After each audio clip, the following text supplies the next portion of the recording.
Everyone wrote us off, but we in there never wrote ourselves off. We always know that we can win any football game. And we knew coming here today we had that mentality that if we'd done the right things without the ball, we'd get our chances going forward. We lacked a lot of precision, a lot of quality, repetition of positive actions to have momentum during the game, and we're at the level that we need to play the way we want to play, and that's first of all me responsible for that. We got a situation where when Mas gets sent off, it gets even tougher, and we made some adjustment. We still try and push it, but we never find the way to score. Still a long way to go, still many points to play for. We can't feel sorry for ourselves. We have to make sure we learn from this. Graham, big smile on your face after that?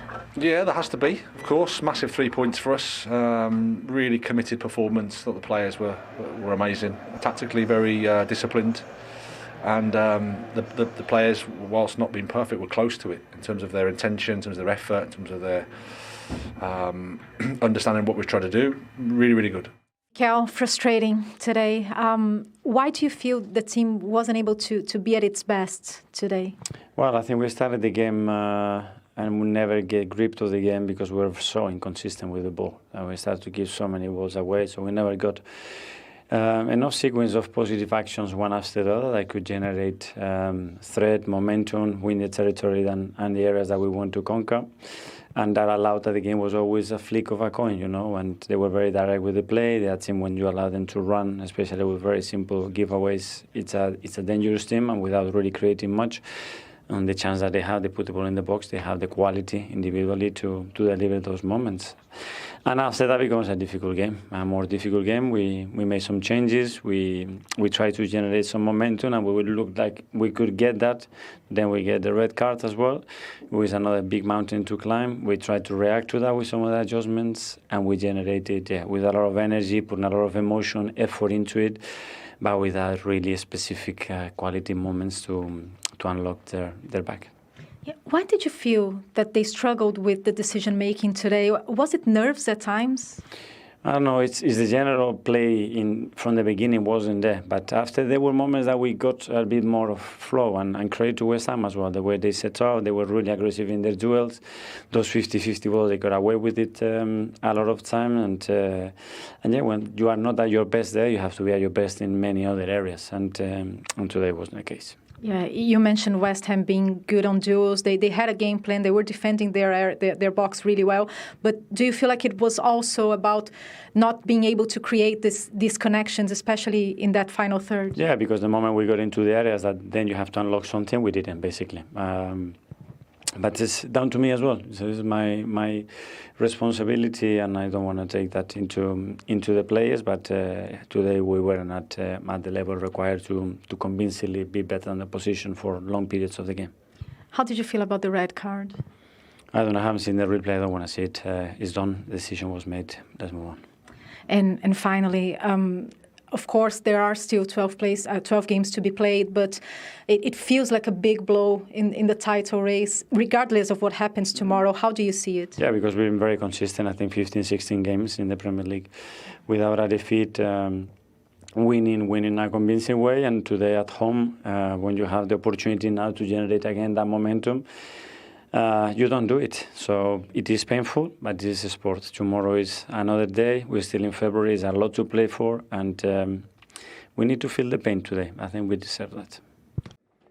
Martin, they had a clear game plan. They defended their box really well throughout the match, but why was it so hard today? I don't think we played on our level. I don't think the performance from us was good enough. Struggle to really break through and to create the big chances that we normally create. So yeah, we lacked a little bit efficiency there, especially in the final third, final pass, the cross, arriving in the box, and then I think we let them run a bit too easy a few times, especially in the second half, and wasn't good enough.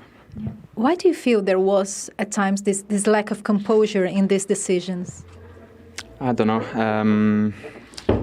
I think we have to analyze the game. We have to look at the game back. But it's for sure we weren't good enough today, and we have to find solutions to that and make sure we improve. And it's a new game coming soon, so we have to make sure we are ready and strike back straight away. course, there are injury problems, important injury problems, but how do you make sure you find the right connections? Was it about finding the right connections today?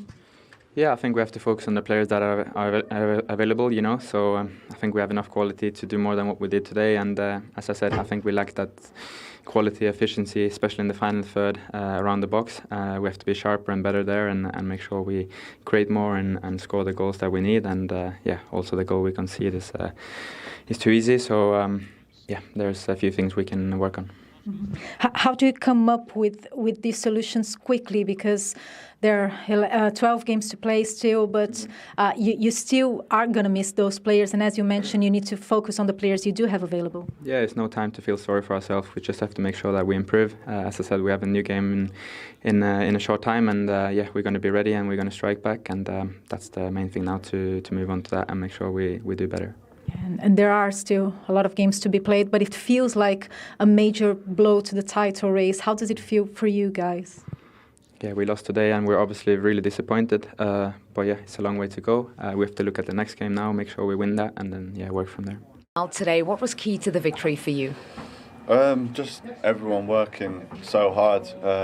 You know, I think without the ball coming here, you know it's going to be difficult. They're a top side, and you know we knew everyone, not just the 11, the players coming off the bench as well, was all going to have to dig in, defend really well, be really disciplined, and work for one another. You know, it's a war out there, and you know I think every person to a man done that today, and that's why we've got the result.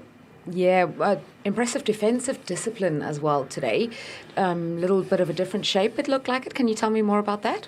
Yeah, no, I think we reflected on our game against Brentford last week, where we was really below the levels that we've set of ourselves, and I think it was just going back to what it means to play in the Premier League. It's the hardest league, and when you come in here today, everyone wrote us off, but we in there never wrote ourselves off. We always know that we can win any football game, and when you come in here today, we had that mentality that if we'd done the right things without the ball, we'd get our chances going forward, and that shows that. You took the chance that you had, and that was the match-winning goal. It was also your 50th Premier League goal. Can you tell me a little bit more about it, and how much does it mean to you to reach that milestone? Yeah, no, I just remember winning the ball, on our edge of the box, and Aaron made a really good run that I played him and just followed the run, and it was a beautiful ball by Az, and I couldn't really miss. But yeah, no, I knew I was 1 off 50. But always you try and just take the chances when they come. It's obviously a big moment for me today, scoring the goal, winning the game, and yeah, for me and for everyone today to come here and win the game is a massive result for us. Yes, certainly not Arsenal's best day, but we must give West Ham a lot of credit. They were outstanding. They were absolutely sensational, West Ham, from start to finish. Everything they did, they were disciplined, both defensively and going forward, and every single player put a shift in. It wasn't backs to the wall stuff. Nope. They played in the right way. They hit them on the break when they could do, because they had the pace of Wan-Bissaka and Bowen and Kudus. Not for the first time that Wan-Bissaka got down that right-hand side. Then they look at the men they actually get forward and commit forward. Yes, when they had to do that and get men behind the ball, they did that. But it's as I said, the will to fight, the will to defend, get in front of balls like that. They had men behind the ball there, and on this occasion, this is the goal. They're defending really well. Cresswell makes a perfectly timed tackle to win the ball there. But just have a look at Bowen, have a look at Wan-Bissaka, where they start from. Bear in mind, this is the goal. The way he drags it forward, Bowen, then follows it. Great work from Wan-Bissaka down the right-hand side, the way he carries the ball forward. Not only that, then puts a quality ball in. So Bowen started on the edge of his own box, finishes up in their 6-yard box and gets his reward for that. Another really, really important goal. Tadiba, 1v1, had to do defensive work. They did that, no problem at all, and got rid of it when they had to. No problem kicking it long when you've got to do that again. And I said it wasn't just those three who I've mentioned. Everyone put a shift in when they had to win the ball, and so unlucky not to get on the end of that one as well. They deserved their clean sheet. And when Kudus had to do his bit, keep hold of the ball late on in the game, bring people into the game. They did that as well, and it was a really, really important win. First clean sheet under him, and it was really deserved. Arsenal, I thought, were flat and weak, particularly in forward positions. Had a really off day for them. Yeah, the red card probably finished them off as well, but we think it was the right call. It was the right call. Yeah, it was a call that VAR got right. The referee didn't give it, which, OK, you can sort of understand. And that sort of typified Arsenal today, getting caught on the ball. But Saliba's not getting there. Have a look at where Raya is, the goalkeeper. So if Kudus wins that ball and goes forward, which he will do, he can have a free shot at goal. So, correct, the referee gets sent to the screen, and eventually they get to the right decision. It was without doubt a red card. Yeah, I think we're unanimous on that one. Yeah, absolutely. Because they've had a few bad ones this season, but that wasn't one of them. Yeah. Obviously, Arsenal have got their injuries, particularly in forward positions, and you can see that with a lack of potency in their play at times. Well, I think it's inevitable any top team missing 4 of your forward line, especially your first choice front 3, and they had Odegaard missing for a certain period of the season. You're going to be lower than you've been on these numbers. But for me, Gary, the bigger problem's been the discipline. They've had 5 sendings off, which is more than anyone else. They've dropped 10 points in those 5 games, which is that's the gap from them to the top. So people are talking about the transfer window. He should have signed him, and he should have signed him. Fair enough. But the bigger problem for Arsenal this season has been discipline. That's a huge amount of points to drop. Yeah. Let's have a look at just the top 2. We don't want to give anything else away. Is it done? I think so, yeah. Yeah? Yeah. I think so, mainly because I don't see Arsenal winning all their games. So Liverpool can have the odd hiccup. Yeah. And Liverpool have only lost 1. Yeah. When they play badly, they still pick up points. Okay, well, perhaps not bother for the rest of the season. Early retirement Show for off you. now. Early. Getting early. Talking about the standards of the players and the team that we play today, me included, and that was nowhere near the levels that we have to hit to have the opportunity to win a Premier League. Today, no. We were very consistent, yes, but football is about what you do today, and today, nowhere near. It's not in our hands. So for me, I'm really, really annoyed of the things that are in our hands that we didn't do as well as we possibly could, and that's the performance and the result today. There are 2 ways you can approach it that we've seen historically when managers are in a title race. Either you're trying to take the heat out of the situation and just calm the players down, or you're trying to put a rocket up them. And that sounds like that's where Mikel Arteta's going with this. Yeah, and I think it's an honest appraisal, isn't it, of the game, really, because they're the closest ones that can try and catch Liverpool. I didn't dream that they would go the end of the season unbeaten. I thought they were going to be dropping points, which is what they've done today, just because of a few factors, of a winning mentality, of the striker scenario.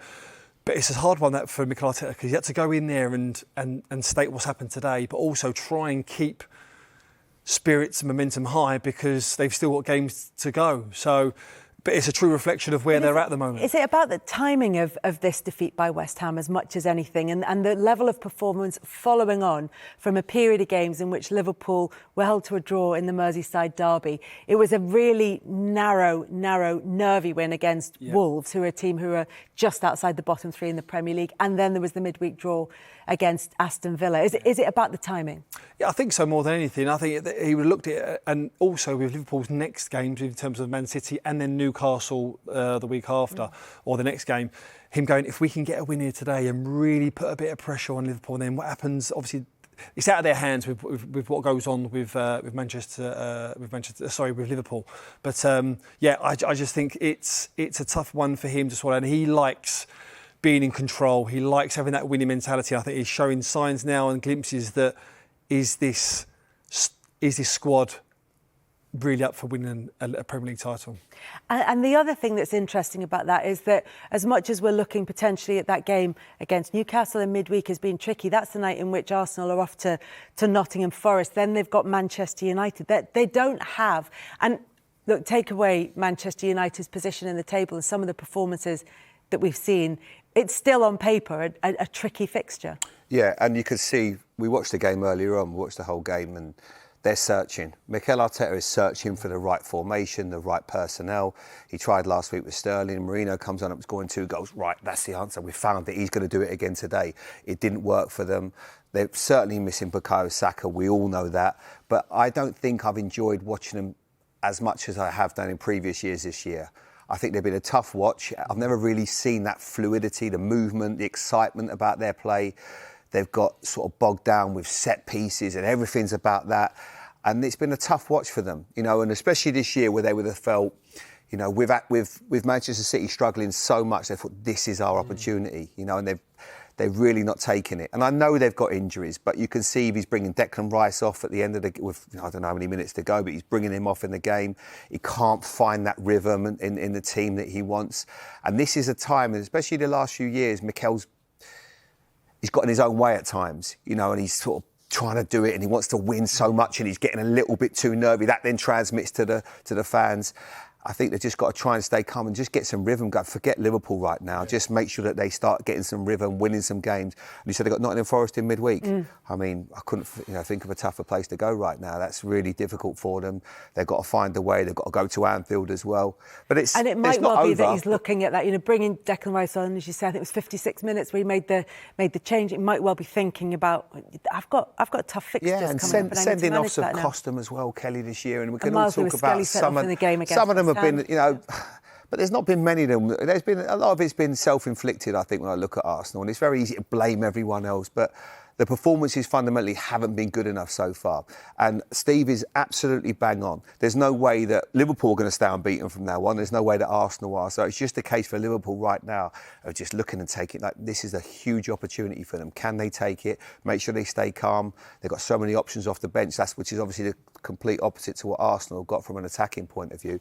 But right now, Liverpool are in an incredible position. They've just got to make sure that they just stay calm. And I was talking to the manager the other day, Arne Slot, and he was, just how I, do. And now obviously very socially. Socially. There he is there. Like, I'm a bit handsy with him, but that's fine. But no, you went up to speak to Arne Slot and Virgil van Dijk. Like, give him a little pat on the back as well. Longer versions of that as part of the build-up to the game against Manchester. But this was after the Aston Villa game, so I didn't quite know what I was going to be walking into because it's a Thursday morning after. I got in there at 9 o'clock, wasn't sure what the kind of feeling was going to be.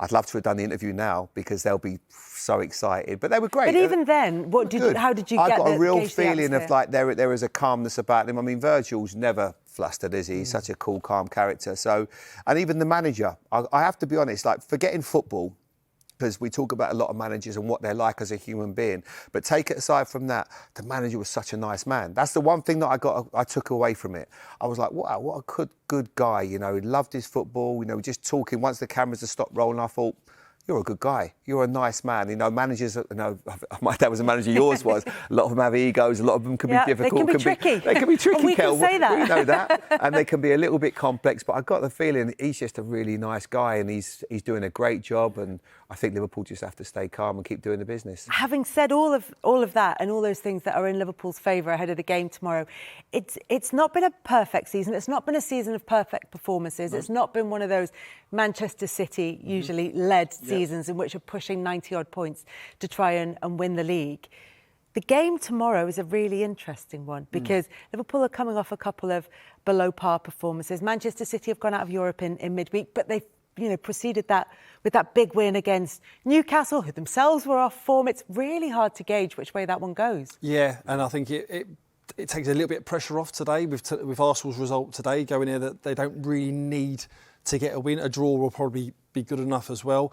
But they've just shown signs of real robustness. You know, we've been blessed the last few seasons of the Man Cities and Liverpools and even Arsenal's to an extent of the way that they've performed. Whereas I think this season, it's not just all been about the glitz and the glam and the goals and the good play. There's been signs where who's prepared to want it the most. And I think Liverpool sit top of the pile because they've shown more glimpses than anybody else. Yeah. Steve, Jamie, time for talking is nearly done. Time for the boxing, Kel. I want to get and watch better be Evan Bivol, if you don't mind. You're very excited about that one, Looking forward to that one. That'd be a great fight. Yeah, disappointment's clearly written across Mikel Arteta's face. It's the first home loss for Arsenal since April. How big a setback then is that for their title hopes? That's massive. Like, you can't hide the fact it's huge. I mean, that would have been a game after certainly the result in midweek, Liverpool versus Aston Villa dropping 2 points. They would have looked at this game against West Ham and thought it's a must-win. It has to be a must-win at this stage of the season. The fact you leave the Emirates at home with nothing, I think that's a huge blow. And you start looking forward now. Can they recover the points at the deficit they are behind Liverpool? I'm not so sure all of a sudden. Yeah. And let's have a look at the winning goal, really, from Jarrod Bowen, who started and finished the move for his 50th league goal. Yeah, he did, and I'm trying to figure out where a lot of the Arsenal team is, because Wan-Bissaka gets the ball at his halfway line. Long way to go. They do get back. I think Calafiori, for me, has to do better against a fullback, but I think Wan-Bissaka's in amazing form right now. But the ball in to Bowen, that's the man you want to find.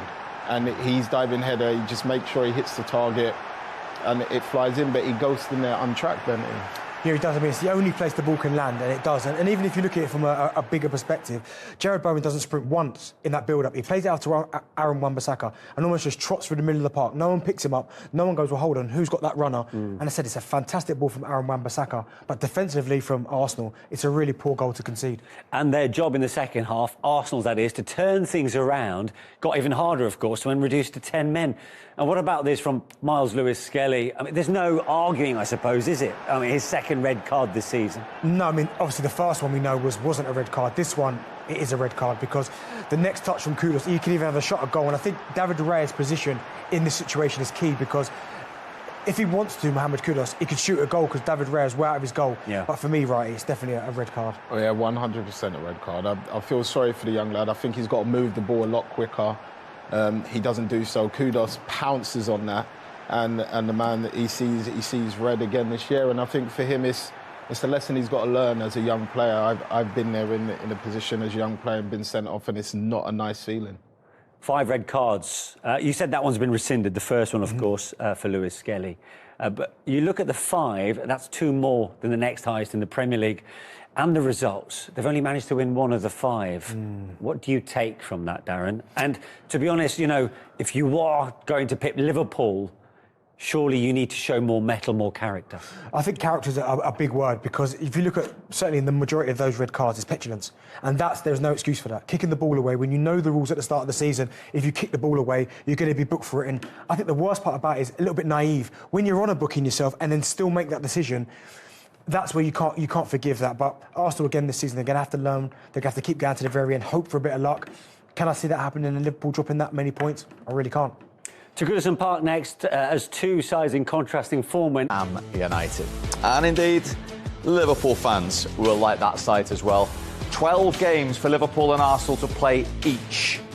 36 points to play for, and 8 points the difference. And Liverpool, of course, are at the Etihad to face Manchester City tomorrow, which of course we will bring you on Matchday Live. But you said earlier, right, you weren't feeling it. They only had 2 efforts on target in the whole game today. Yeah, it was always going to be a tough one with the forwards missing. You know, where you're hanging in there, whether it's going to be set pieces, whether it's you need something to happen special from somebody. Ethan, you saw, thought Scarles had a really good game against him today. He came off today.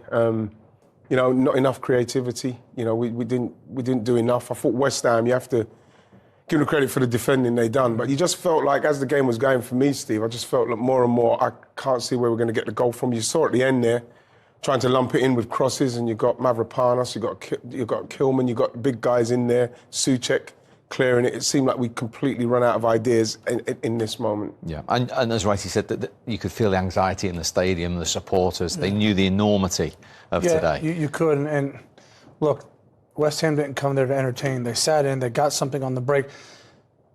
I thought Arsenal was a little bit impatient. When there's so many bodies in the middle of the goal, you need to get down the end line, get crosses in so that they have to head it out for corners and give away set pieces. What Arsenal did was they came back in the field, they hit in-swingers, and the West Ham defenders were just allowed to edge players out, and therefore they couldn't really get to their set pieces, which are their strength. Is that understandable, given the stage of the season we're at, given the injuries, given that Liverpool are playing tomorrow and they had the opportunity to reduce it to 5? You could say that, but you know, you're going for a title. Liverpool have stumbled in the last few weeks or couple of weeks, and all of a sudden, I know you've got injuries, but you're at home. You know, you've still got a good team out there. You know, you recognise every single one of those Arsenal players when the team sheets come in. You'd still think they would find a way of beating West Ham, but really, truthfully, goalkeeper hardly got work today. You know, it wasn't as if Arsenal missed loads of chances and deserved to win. I think we could still be playing now and Arsenal wouldn't have scored. So, yeah, disappointing for the Arsenal fans. And now they're going to have to ask for a lot of help from other teams. I think you look at Liverpool as well. People saying about Arsenal having to win this to keep the pressure on. Liverpool winning games and keeping the pressure on an Arsenal team who haven't got the firepower to try and stay with them. Because Look at that game today, Mick, guys. If they scored 2 West Ham, you think, where are we going to get 3 goals from? So those are the things that you're thinking about going into it. That's why probably I was a little bit down today, because I'm thinking, where's it going to come from if we go behind? Yeah. And it's exactly what's happening. That's a good point. I mean, they've stumbled a little bit in drawing games, but as we stand here now, Liverpool have still only lost 1 of 26 Premier League games. That's the standard. Oh, absolutely. They've been absolutely brilliant this season. No one can deny that Liverpool, deserve to be at the top of the table.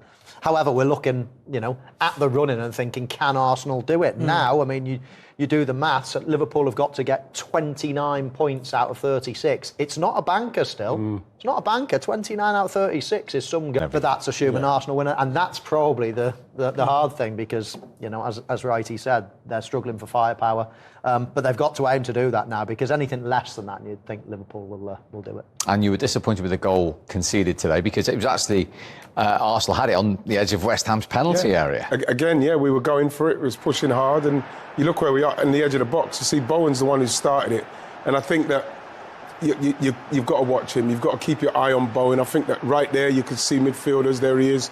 He's looking behind him there, Declan. You can see him. Now he's either got to pass him on or someone's got to stay with him. You have to give the cross a lot of credit. It's a great cross into a very dangerous area. It looks like it's coming pretty low for me, guys. I don't know what you think, but at the same time, Declan and I think Gabriel Magalhaes at the front, it feels like it's not a high one that they can't reach. It looks like, both of them are not off the ground trying to get it. You look at Gabriel, he's almost like he bends down. Look, I'm thinking, can you go on ahead? I don't know what's happened there. But again, Wan-Bissaka's taken that a long way with Calafiori to get that crossing. And, Bowen's gone in there unchallenged, and you get punished. You get punished. Has Righty got a point there? Declan Rice tracks the run. He checks his shoulder a bunch. He knows he's there. In the end, I do think Gabriel, for not having any players really in and around him, gets himself too far outside of that near post. But Declan Rice, as Michael said at halftime, he's afraid here.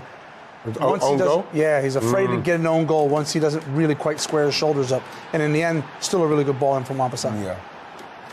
Yeah, and maybe Gabriel should have taken Rice as they're running into the box. When you look at it, it's only 2 against 5, and there's a couple of runners coming in behind for West Ham. And I actually think to myself, hang on, Declan should be passing him on straight away and just stopping. But because the danger ball in many ways was the cutback there, and because Declan had gone in with them, there was almost 2v1, and there was a danger of a cutback. So possibly there could have been a bit more communication early on. But once the cross came in, I agree with the guys. Both players possibly, arguably, could have got their head on the ball. Gabriel does duck a little bit. Declan Rice is scared of heading it towards his own goal. And all of a sudden, both of them miss it, and Jarrod Bowen scores. Now, we ended our first main game with a lot of VAR discussion. In terms of Miles Lewis-Skelly, is this good VAR use? Yellow on field, and then have a look at this. You might want to change it. Yeah, you think, it's denial of a goal-scoring opportunity. He gets himself in a bit of a bother here. That first touch, and then at this point, you can see going back to his own goal there, but he pulls him down. The goalkeeper is advanced, and I think that's what happened. If the goalkeeper is in his own box, there's still a defender who's got 50 yards to try and catch him. You might not get that, but in terms of the on-field decision, I think he's probably thinking, it is yellow. And then when you go back and look at the proximity of defenders and where the goalkeeper is, it is denial of a goal-scoring opportunity. Yeah, exactly. The process is good. It's the referee's decision at the end of the day, but the VAR were right to say, hang on a minute, just go and check it again. He has checked it again, changed the colour of his card. And I agree. In many ways, he had an open goal to aim at. Yes, he's 50 yards away from the goal, but the goalkeeper's third out himself. So it is the denial of a goal scoring opportunity, and I therefore think it was the right decision to have a red. You can't argue with that. I think the way that where Arsenal were playing in that particular moment, that's got to be quicker. It's got to be bam into him. He's got to turn quick. He's either got to give it to Trossard. He's got to put it back in there very quickly. You look at it, when the ball comes to him here, his first initial reaction before that was, can I give it to Trossard? Then he turned, but then you have to give credit to the forward, kudos, because he's reading it properly. And look, he's in. He's in. And that, again, is what Miles Lewis-Skelly will learn, is that the level of the players and what they're waiting for and the opportunities that they're waiting for, because you've got Kudos and you've got Bowen, and they're just chasing all day. So these are the opportunities that they're sniffing out, and he sniffed that one out, and unfortunately Miles got caught on it. OK, defeat for Arsenal. Let's get some immediate reaction. Here is the captain, Martin Ødegaard. Well, Martin, how tough is that loss for you and the team and the title as well. Yeah, big blow. I think the performance today wasn't good enough, and really disappointed. Why do you think you struggled? I don't know, to be fair. It's hard to say. I think we let them run too easy a few times on the counters. We weren't sharp enough to create things in the box. I think we lacked a little bit on the final pass, the final cross, the final third efficiency. So yeah, we have to see the game back and analyse it, but it wasn't good enough. Does that come down to the fact that you are struggling with players fit up front? Obviously we're missing players, but we have to focus on the players that are here, that are available, and I think we have more than enough quality to do more than what we did today, so I think that should be our focus on solving that. And so you went in at the break a goal down. What was the big message? No, we have to keep going. We had to believe that we were going to turn it around, and yeah, I think we tried, but as I said, he wasn't good enough in front of the goal, and then we let them run a few times too easily. Obviously with a red card it's tricky as well, but yeah, we tried until the end, but today wasn't good enough. Yeah, what did you make of that red card? I don't know, I haven't seen it again. I don't know. And finally then, how do you regroup? How do you guys kind of go on from here and keep that title alive? Yeah, we have to keep going. Still a long way to go, still many points to play for. We can't feel sorry for ourselves. We have to make sure we learn from this and strike back in the next one. Appreciate your time. Thank you. Thank you. Yeah, it's very honest and not feel sorry for themselves. I mean, is that easier said than done with the players unavailable at the moment? Yeah, but like at the end of the day, you've got to recognise the situation you're in. It's even the questions he's asking about keep that. What does she expect the captain of Arsenal to honestly say there? You know, you have to keep going. You know, you have to hope that that Liverpool drop points now. This is what you have to hope. But at the same time, you've got to pick yourselves up. You know, and as the captain, I thought he was right there. You know, we weren't good enough in certain situations in that game, and we didn't create enough chances to win the game. We don't deserve to win the game. So, you know, they'll go again. And this is what I like about our manager, is that he will be honest about it. He will say what's wrong and what we need to do, but he needs help. He needs help. He needed help. And Forest away next for Arsenal, Tim. Yeah. Not easy. But, you know, this whole concept of needing Liverpool to do something, it's not about that. Your levels have to be high. You have to win at home. You have to beat West Ham at home. If that doesn't happen, there's not a lot of hope that you can have for Liverpool. It's about you.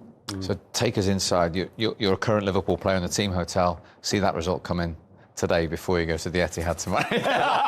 They haven't scored at Newcastle. The old celebration would go now. You would be excited, obviously. Yeah. You'd be delighted. I mean, it means you can have another big slip up yourself. Not that you're aiming for that, but it just gives you a real cushion. You know, you go into a tough place tomorrow, and worst case scenario, you get beat.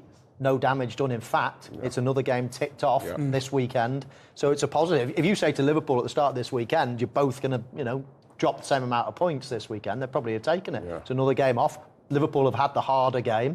You'd definitely take it. OK. Well, last thing Wrighty wants to do straight away after an Arsenal defeat